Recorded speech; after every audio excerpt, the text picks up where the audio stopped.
মৃত্যু যন্ত্রণা কত ভয়ঙ্কর। তখন আমর ইবনে আস রাদিয়াল্লাহু তাআলা আনহু বলছেন বাক্যটা খুব মনোযোগ সহকারে একটু শুনবেন। তিনি বলছেন, শোনো হে বিশ্ববাসী, তোমরা শুনে রাখো, মৃত্যু যে কত ভয়ঙ্কর এটা বর্ণনা করার মতো জিনিস নয়।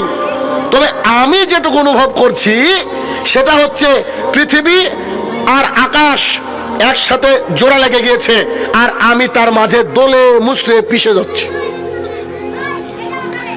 পৃথিবী আর আসমানের মাঝে আমার দেহটাকে দোলে মুসলে একাকার করে দেওয়া হচ্ছে। আমার দুই কাঁধে উহুদের পাহাড়কে চাপিয়ে দেওয়া হয়েছে।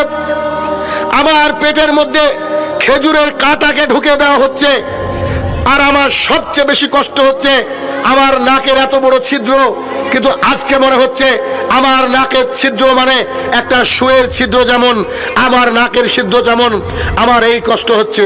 জি, যে মিশর বিজয়ী সাহাবী আল্লাহ সুবহানাহু ওয়া তাআলার কাছে সুসংবাদপত্র, সেই সাহাবী বলছে মৃত্যু যন্ত্রণা এত ভয়ঙ্কর, গোটা পৃথিবীর উপরে আমি পড়ে আছি, গোটা আসমান আমার উপরে ভেঙে পড়েছে, গোটা পৃথিবীর যত খেজুরের কাঁটা আছে সব আমার পেটে ঢুকানো হচ্ছে, দুই কাঁধের উপরে আমার উহুদের পাহাড়কে চাপিয়ে দেওয়া হয়েছে, আমার নাকের ছিদ্রটা যেন সুয়ের ছিদ্রের মতো হয়ে গেছে।